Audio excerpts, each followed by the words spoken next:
Hello and again welcome to my YouTube channel. I am doctor Mohammad Danish और आज जो मैं आप लोग के साथ वीडियो को साझा कर रहा हूँ, ये वीडियो है Uttar Pradesh higher education service commission द्वारा आयोजित असिस्टेंट प्रोफेसर एग्ज़ाम, और उसमें जो कॉमर्स का जो पेपर हुआ है 30 अक्टूबर को सेकंड शिफ्ट में, उसकी मैं ये आंसर की आपके सामने शेयर कर रहा हूँ। क्योंकि अब काफ़ी लंबी हो जाती है वीडियो, तो मैं पूरे 70 क्वेश्चन एक वीडियो में नहीं बता पाऊंगा।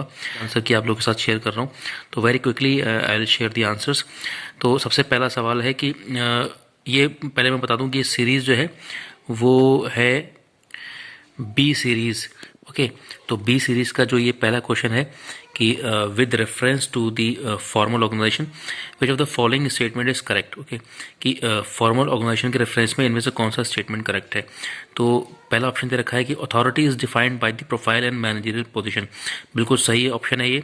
दूसरा कि communication flows through the hierarchy, तो कम्युनिकेशन हमेशा हायरार्की के थ्रू ही फ्लो होती है। तो इसका जो आंसर है, इसके दोनों ऑप्शन है, बोथ 1 और 2। 32वां क्वेश्चन, 32 क्वेश्चन की अगर हम बात करें, which of the following statement is correct in regard to span of control. यहाँ स्पैन ऑफ कंट्रोल से क्वेश्चन पूछा गया है। पहला ऑप्शन है कि narrow span of control give rise to the tall organisation structure, और wide span of control gives rise to the flat organisation structure. तो in this question both the statement are correctly spelled. Okay, तो इसका option होगा सी। Bhim app के ऊपर सवाल आया है कि Bhim app can be used by anyone who has a valid bank account, a mobile number, a debit card, all of the above. तो भीम ऐप के लिए आपके पास वैलिड बैंक अकाउंट भी होना चाहिए, मोबाइल नंबर होना चाहिए जिससे आप OTP आएगा जिससे आप उसको रजिस्टर करेंगे, और डेबिट कार्ड होना चाहिए क्योंकि कार्ड नंबर भी आपको उसमें मांगता है। तो तीनों की ज़रूरत है इसमें। सो इसका ऑप्शन होगा डी। क्वेश्चन नंबर 34 कि assets which has remained NPA for a period less than और equal to 12 months is called. इसका जो राइट आंसर है वो है सब स्टैंडर्ड असेट्स, यानी कि option A. Next question is credit control is an important tool of, ये तो बहुत ही कॉमन क्वेश्चन है, मॉनेटरी पॉलिसी इसका आंसर है 35 का डी। क्वेश्चन नंबर 36 क्या कहता है कि with reference to the financial inclusion which of the following statement is correct. यहाँ फाइनेंशियल इंक्लूजन की बात की गई है। इसमें ये दो स्टेटमेंट दे रखे हैं कि it focuses on the providing financial solution to the economically under privileged classes, बिल्कुल सही है। क्योंकि फाइनेंशियल इंक्लूजन का मतलब ये होता है कि जो कि इकोनॉमिकली पिछड़ा वर्ग है उसको जितनी भी फाइनेंशियल सर्विसेज हैं या सोल्यूशंस हैं, बैंकिंग प्रोडक्ट्स हैं, उनकी पहुंच हो सके, उनका अकाउंट खुल सके। उसके अलावा it is a method of offering banking services to the individual, बिल्कुल सही है इसका भी जवाब। तो इसका जो ऑप्शन है 36 का सी। 37 की बात करें तो which of the following is a short term डेप्ट obligation of national government that are issued to mature in 3 to 12 month. तो जो उसका सही आंसर है 37 का, वो है D, treasury bills. Next question is with reference to mutual funds which of the following statement is correct. तो इसका जो सही आंसर है वो है C, open ended funds are always open to investment and redemption, 38 का सी। 39 की बात करें तो with reference to digital payment system which of the following statement is correct. तो डिजिटल पेमेंट में पेयर और पे दोनों ही इलेक्ट्रॉनिक मीडियम यूज करते हैं। तो इसका जो सही आंसर है वो है 39 का A, the payer and payee both use electronic medium to exchange the money. Next question है 40, that is CRM is a combination of business strategy that help to build long lasting relationship. तो इसका जो सही option है वो है CRM जो होता है that is customer relationship management between companies and customer. तो 40 का डी ऑप्शन होगा।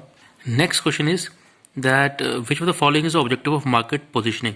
तो मार्केट पोजिशनिंग में हमेशा हम ब्रांड और प्रोडक्ट इन दोनों की इमेज या आइडेंटिटी को कंज्यूमर के माइंड में इस्टेब्लिश करते हैं। तो उसका सही आंसर है 41 का D. Next question is which of the following mode is not an example of direct marketing. तो डायरेक्ट मार्केटिंग में आपका kiosk marketing, catalogues, telemarketing ये सब आता है, लेकिन social media marketing is not a part of direct marketing, it is a part of digital marketing. Okay, next question है which of the following is not a form of promotions. तो देखिए promotion में आपका publicity, free samples, advertisements, लेकिन donation जो है वो promotion का पार्ट नहीं है। 43 का डी। अगला क्वेश्चन है कि marketing is the as the creation and delivery of standard of living in society, who give this definition. तो पॉल माजूर ने डेफिनेशन दी थी। ओके, 44 का C. Which of the following is not a part of social marketing mix. तो इसका जो answer, कुछ जगह पर प्राइस मिल रहा है, कुछ जगह पर पीपल भी मिल रहा है। तो हालांकि मैंने इसको प्राइस मार्क किया है क्योंकि सोशल मार्केटिंग मिक्स में प्राइस पे ज़्यादा फोकस नहीं होता है, लेकिन देखते हैं इसका क्या आंसर रहता है। तो ये अभी थोड़ा सा डिस्प्यूटेबल है। ओके, नेक्स्ट क्वेश्चन है 46, consumer contest is a part of sales promotion. तो 46 का डी, जो तो कंज्यूमर कंटेस्ट कराए जाते हैं वो सेल्स को प्रमोट करने के लिए कराए जाते हैं, 46 का डी। 47 का with reference to self prospectus which the following statement is correct. तो सेल्फ प्रोस्पेक्टस में मुझे जो लगता है इसका सही आंसर होना चाहिए वो कि पहला, लेकिन मैं इसमें थोड़ा सा भी मैंने इसको जो है अभी डाउट में डाला हुआ है कि it is issued by the companies making multiple issues of bonds and raising funds. तो मैंने इसको ए मार्क किया है, देखते हैं इसका सही आंसर क्या है। तो मैं भी इसको डिस्प्यूट में रख रहा हूँ, मैं इसको फाइनल आंसर नहीं मान रहा हूँ, तो आप लोग भी इसको फाइनल मत मानिएगा। वैसे मेरे हिसाब से 47 का ए होना चाहिए। नेक्स्ट क्वेश्चन है how many types of taxes can be charge in invoice under GST.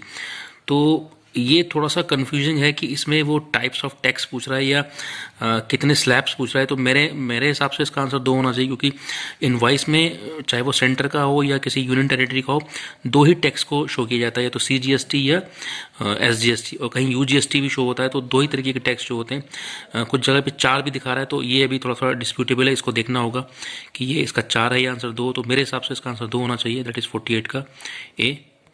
49 का ordinary reservation is required for, इसको ये भी थोड़ा सा डिस्प्यूटेबल है, इसका आंसर अभी क्लियरली मेंशन नहीं हो रहा है।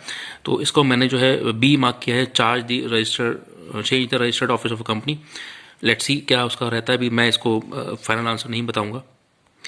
क्वेश्चन नंबर 50 में ये पूछा गया कि foreign company can constitute CSR committee. इसको भी मैं अभी क्लियर आंसर इसका नहीं देना चाहूँगा, क्योंकि ये थोड़ा सा अभी डिस्प्यूटेबल है 50 का।